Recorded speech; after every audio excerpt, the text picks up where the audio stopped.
My family removed me from the inheritance and transferred everything to my sister's name. I said nothing. 7 years later, their lawyer told them that the land they were sitting on was now under my name. Quietly, I said, "Not revenge, but justice." The day my family erased my name from the inheritance papers still sits in my mind like a thorn stuck inside an old wound. It was a humid July afternoon. The air conditioner had died that morning and I was standing in front of my father's old wooden dining table. The same table where we once ate Sunday pancakes together. But that day only 2 envelopes lay on it. One with my name, the other with my sister Emily's. Emily wasn't worried. She was smiling like someone who had just won a free vacation. My dad said, "It's not personal, Josh. You just made choices we can't stand behind." I asked, "Which choices?" He shrugged. "All of them." My mom kept her eyes down and said, "Emily's the responsible one. Farming runs in her blood. Not yours." That was it. No argument. No shouting. Just a decision that knocked the air out of my chest. I walked out, got in my car and drove around so long that the sunset felt like a passenger sitting beside me. I said nothing. Not a single word. But silence doesn't always mean helplessness. Sometimes silence is where the seed of justice or revenge quietly takes root. Back then I worked at an auto parts warehouse in Detroit. I was paid by the hour, just enough to cover rent, utilities and maybe 2 pizzas a month. Late at night I sat in the stockroom behind rows of tires, wondering when exactly my family had begun strengthening themselves against me so quietly that I didn't even notice. Maybe it started when I dropped out of college and moved to a cheap apartment in another state. Maybe when I refused to stick around for their alcohol-fueled fights. Or maybe when I took loans for Emily, loans she conveniently forgot to repay. Or when I paid my own hospital bill during a fever that wouldn't break and no one even checked if I was alive. 7 years is a long time. Long enough for anger to change color. At first, I drowned myself in distractions, part-time classes, extra shifts, sleepless nights. I told myself the inheritance didn't matter, that I didn't need anything from them. But every time I looked at my monthly bills, something inside me cracked. It was as if they hadn't just erased my name from a document, they had erased my place in their lives. One night, sitting on the hood of my car under the flickering light of a gas station sign, a thought hit me. The land they had given to Emily had been sitting empty for years. In the middle of the field stood an old barn leaning like it was tired of holding itself up. Something could happen there. Something that could open a door for me. I pulled together my tax refund, my savings and every bonus I'd earned, and I enrolled in a small real estate class. It wasn't glamorous. The rooms smelled like old coffee, the walls had calendars from 3 years back, and the chairs squeaked every time someone breathed.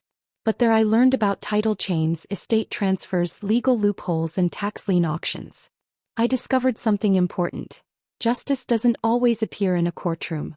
Sometimes it shows up in paperwork, signatures, and the patience to wait for the right moment.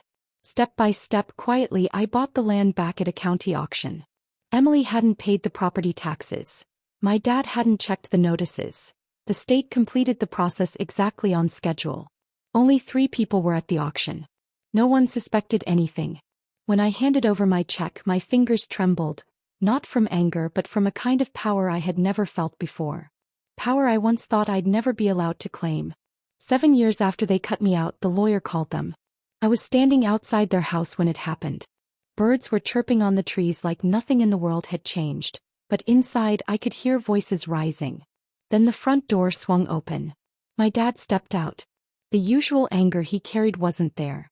Instead he looked broken, scattered, almost scared. "Josh, you bought the land?" I nodded. My mom stood in the doorway, clutching the frame like the house itself might slide away from her. Dad said, "You knew we were planning to build here. You knew we were counting on it.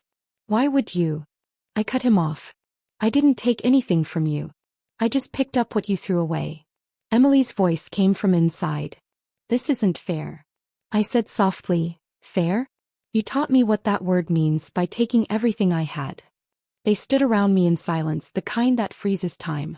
Revenge doesn't always scream. Sometimes it's just the moment when people realize you no longer depend on their approval to breathe. I pulled the papers out of my pocket, held them forward, then paused. "Don't worry," I said. "I'm not kicking you out. Your lives aren't my enemies. I'm only taking back what was mine. Not revenge, justice. For the first time in years, my mom looked directly at me. She seemed older, worn down, carrying something heavy on her shoulders. Maybe age, maybe regret, maybe both. "Josh," she whispered, "we didn't know you'd change like this." I let out a small laugh, the kind that brings moisture to your eyes. "You never gave me the chance to." When I got back in my car, the air felt different. Lighter, like years of dust had finally settled. In the rearview mirror, my face looked the same as ever, but my eyes, they were different. Clearer. Stronger. Free. People talk about big miracles, the kind that make headlines. But the real ones are small, the ones you pull out from inside yourself. Mine was simple. I didn't let revenge turn me into something ugly. I took back the land, but I didn't harden my heart.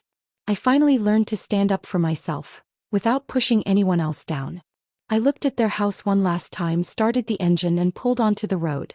For the first time, the choice felt like it belonged to me. And maybe for the first time, I was truly free. If this story touched your heart, don't forget to like, subscribe, and share your thoughts in the comments.